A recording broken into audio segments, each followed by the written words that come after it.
सभी भक्तों को श्री शिवाय नमस्तुभ्यम हर हर महादेव ओम नमः शिवाय जय महाकाल शिवाय नमः ओम। तो आज हम आपको बताने वाले हैं 13 जनवरी सोमवार का उपाय। सोमवार के दिन निर्मलेश्वर महादेव का नाम लेकर सोमवार के दिन शमी के वृक्ष या बेलपत्री के वृक्ष के नीचे कीजिए ये उपाय। आपकी सभी मनोकामनाएं होंगी पूर्ण।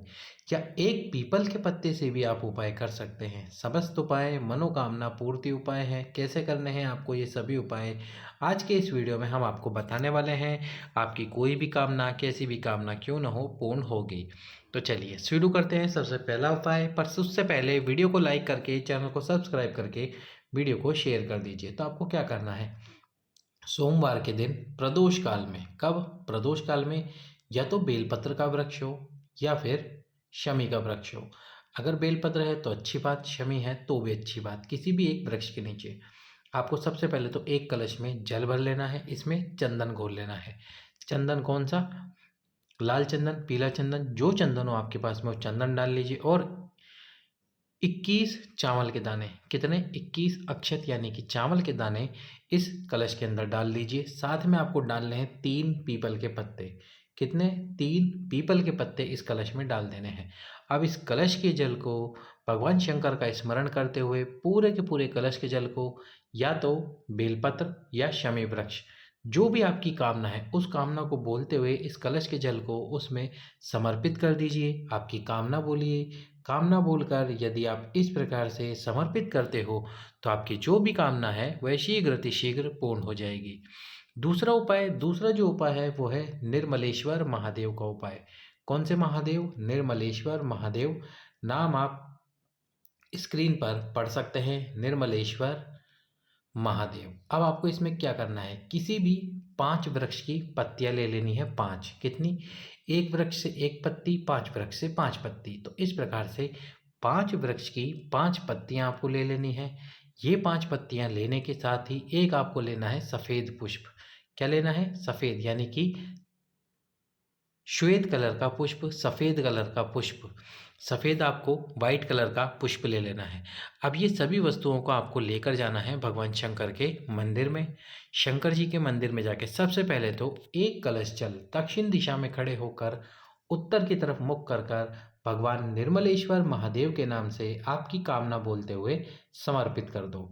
निर्मलेश्वर महादेव के नाम से जल समर्पित करने के बाद में आपको जो आपके हाथ में 5 वृक्ष की पत्तियां हैं, सफ़ेद पुष्प है, माता अशोक सुंदरी के स्थान पर स्पर्श करवाकर, क्या करवाकर, माता अशोक सुंदरी के स्थान पर स्पर्श कराकर वो 5 पत्तियां और सफ़ेद पुष्प निर्मलेश्वर महादेव के नाम से भगवान शंकर के शिवलिंग के ऊपर समर्पित कर दीजिए।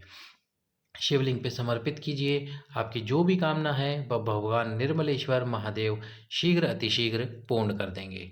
चलिए तो अब चलते हैं हमारे तीसरे उपाय की तरफ। तीसरा जो उपाय है, यदि अभी तक आपने वीडियो को लाइक नहीं किया है, चैनल को सब्सक्राइब नहीं किया है, तो वीडियो को लाइक करके चैनल को सब्सक्राइब करके वीडियो को शेयर कर दीजिए। तीसरा उपाय जो गुरुजी ने अपनी पिछली कथाओं में बताया था वो है दूसरी संतान के लिए। यदि आपको पहली संतान के बाद दूसरी संतान की प्राप्ति नहीं हो रही है तो फिर आप 11 रुद्रों वाला ये उपाय जरूर करें। बेलपत्री के वृक्ष के नीचे छोटा सा कुंड बना लीजिए, वहाँ की मिट्टी को हटा के कुंड का निर्माण कीजिए। जब कुंड का निर्माण करें इसके अंदर जल डाल दीजिए। जल डालेंगे तो भगवान शंकर के ही रुद्र का नाम लीजिए। सबसे पहले नंबर पर है कपाली रुद्र या फिर कपाली महादेव, उनके नाम से आपको इस कुंड के अंदर जल डाल देना है।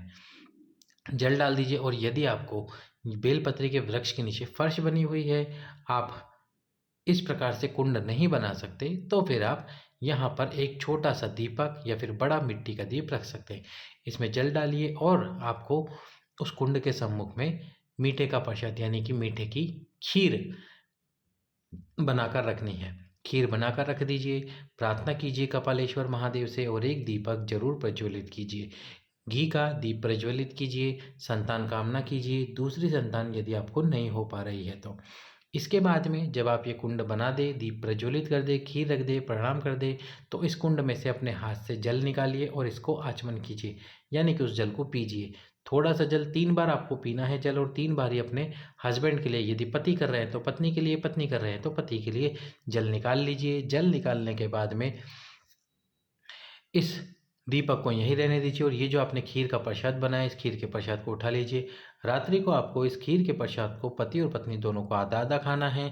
बाबा से प्रार्थना करनी है, दूसरी संतान की कामना करनी है। आपकी दूसरी संतान की कामना शीघ्र अतिशीघ्र पूर्ण होगी। लगातार 11 सोमवार ये उपाय करना है। 11 सोमवार में यदि किसी एक सोमवार को छूट जाए किसी भी कारण से, रजोधर्म के कारण या किसी और कारण से, तो कोई बात नहीं, आप अगले सोमवार के दिन उपाय कीजिए। 11 सोमवार आपको ये उपाय करना है, क्योंकि 11 रुद्रों का नाम भगवान शंकर के 11 रुद्र है, और इन्हीं 11 रुद्रों के नाम से आपको ये उपाय करना है। अंतिम उपाय है मनोकामना पूर्ति उपाय। यदि आपको ऐसा लगता है कि आपकी ग्रह दशा ठीक नहीं चल रही है, तो एक कलश में 5 पीपल के पत्ते डालकर इस पीपल के पत्ते वाला जल भगवान शंकर को पिपलेश्वर महादेव, कौन से महादेव? पिपलेश्वर महादेव के नाम से समर्पित करो। जो जल पिपलेश्वर महादेव के नाम से आप शिव जी को चढ़ा रहे हो, जल चढ़ाने के बाद में उस जल को किसी पात्र में झील लो, और जो पीपल के पत्ते हैं वो शिवलिंग के ऊपर समर्पित कर दो।